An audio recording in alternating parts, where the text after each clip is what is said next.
Make sure you do me a favor off rip, man, and like the video. This build is going to go crazy, man. I have the best shooting center, the best overall center that you're probably gonna see on YouTube. Let me know what you think about the build down in the comment section. But first things first, this build is a center, 7 feet tall, 246 pounds with a 7'4" wingspan. Now you can, do it. All right, starting off with the build for close shot. We're not gonna take this super high, but we will have to have at least a little bit. So on those putbacks, you can actually do something with the ball in case you don't get a dunk. So we got the close shot of a 75, the driving layup. We're going to take that up to 80. Now, I'm gonna let you know right now, 80 unlocks one of the best layup animations, but we'll get into that when we get into the animations, man, because we got to get through this build. I ain't trying to make the video too long. So, all right, and then for the driving dunk, we're gonna take that to an 80 as well. This is mostly for oops, because once we get our vertical up a little bit, you will see what we get aerial wizard on. Now for the standing dunk, we're gonna take this up to a 75. I do like 75, 80-ish for most ratings that aren't that important. For example, I don't think paint scoring is that important right now. Like it's pretty easy to get. Small guards get it, and if you can time your shots, you can be elite at paint scoring without even having to be elite at paint scoring. Now for the mid-range shot, we're gonna take this up to 80. Now 80 does not get you anything special, but the jump shot, and I have one of the best jump shots. So make sure y'all stick around for that big man jumper. 3-point shot, I'm gonna take it up to a 70. At this point, I feel like everybody that has made multiple builds has seen that the super high jumper, it just doesn't matter, bro. It doesn't matter. Having a high 3-point shot just does not matter in this game. You can shoot consistently with a lower 3-point shot, and that just is what it is. That's one of the facts of this game, and that's all right, man. As long as you are elite at timing it, you will be just fine. Now for the pass accuracy, we're gonna take that up to an 87. And of course, that's all about that break starter, man. We want to have that on gold. It'll definitely help your build be much better and help your team get more points. And that's what the game is about at the end of the day. Outscoring your opponent. Now for the ball handle, we're going to take that up to a 70, man. You want to have some dribble on this build. This build is kind of made to be an ISO type of 5. You know what I'm saying? Speed of ball, we're going to take that up to a 55. And by the way, on the ISO 5 thing, it's pretty easy to score on centers, especially if you drag them out of the paint. Once most centers are out of the paint, it's an easy bucket, bro. It's an easy bucket. If you have a fading midi, which this build will be able to have, you pretty much can get a 2 guaranteed every single time on a center.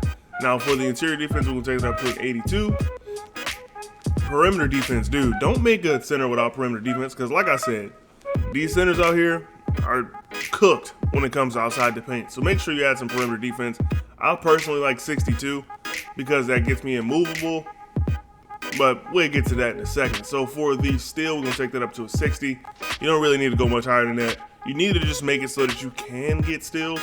Like that it's possible to get steals, and don't be spamming, bro. Spamming on the center is just silly. For the block, we're gonna take it up to an 84. I never have a really high block. I just don't think it's needed for anything in particular. I mean, the paint defense is bad. You can get some blocks, but you really won't go crazy with the blocks. I'm gonna just let you know that off the rip. I mean, you can make a 93 block. I do have a 93 block build. Doesn't really seem to be worth it in my professional opinion. So we're gonna take the rebound up to a 94 for the defensive rebound, and for the offensive rebound, we'll go up to an 81. Now, you can switch those two around if you would like. It's really up to you. Now, for the speed, we're going to go ahead and max that out. Pretty much on the physicals, we're going to try to get as much as we can on most of them. So with the strength, we're going to take it up to a 91.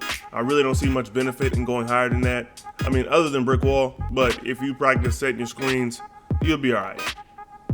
So this is the final build right here. We can kind of look at all of these badges we do have. For that 94 rebound, we definitely had to get that Hall of Fame box out beast, because if you don't have that, you might get cooked a lot. The swim moves are okay this year. They do work sometimes. So you want to make sure you can kind of defend against those.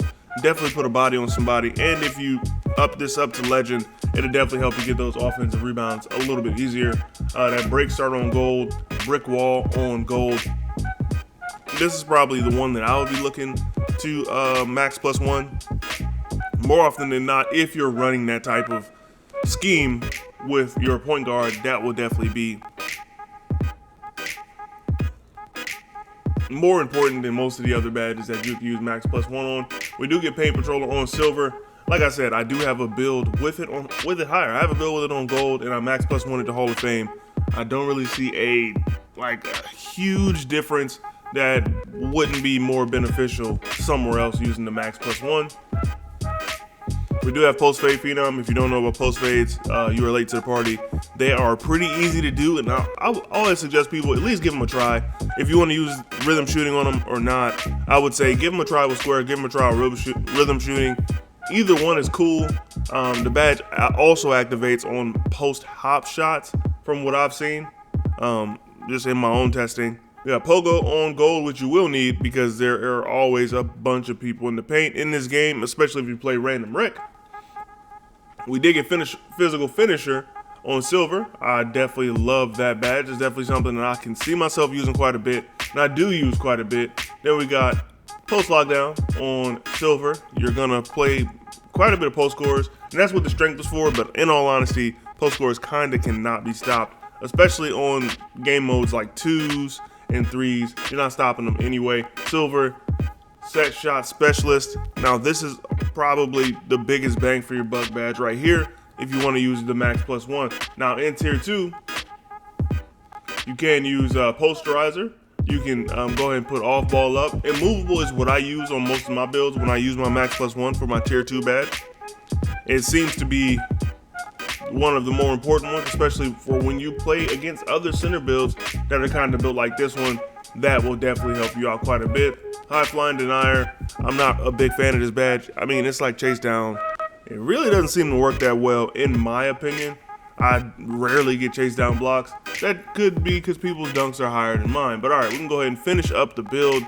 After talking about those badges, we got Nikola Jokic, Joel Embiid, and Sengun. Now, all right, this build name, I feel like is honestly pretty fire. Comes out as a playmaking defensive anchor. I feel like that is a W build name. Let me know what y'all think about that down in the comment section, man. But of course, it's time to test the build. I'm not gonna go through all of the animations or all of the things that you can put on the build, but I will show y'all one of the better jump shots, or at least one of the jump shots that I like. So in my opinion, there are pretty much only two bases that you need to be using. I use Jonathan Isaac the most, but on this build and on builds like this that I do have, I use Dwight Powell because I feel like it's a really good jump shot, really fluid motion, and you definitely get one of the faster jump shots for bigs, man. So if you want a fast jump shot on your big, Dwight Powell's probably the best way to go.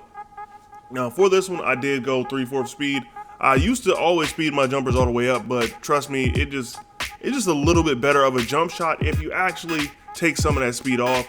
Go to 3/4, and I went with 50-50 for the actual. Now for driving dunks, I actually don't mind the 2 foots this year. Normally I don't like the 2-foot dunks, but this one, leaning slams, is probably one of the best ones that you can get on this game. And of course, I have to talk about the layup style. The one you want is Giannis. You get some very decent takeoffs. I mean, they're kind of ugly, but once you get the timing down, you'll really make a lot of these shots. I really like it. I was running the default big for a while, but it seems like you pretty much like stumble into shots, and that's kind of why I stopped running that one. But other than that, man, definitely let me know what y'all think about the build down in the comment section. This is the best all-around center that I've seen so far. Let me know how y'all boys feeling about the game so far, man. Have y'all been digging 2K25? I kind of been having fun with it, but there are definitely some things that need to be changed. But all right, man, I'll catch y'all boys in the next one. It's your boy Don, and I'm up out of here. Before you get up out of here, make sure you do me a favor, man. Like the video, comment something on the build. I really don't care what you say. Just go ahead and comment. I need that engagement, my boy. And then I'll catch y'all boys in the next one. Peace.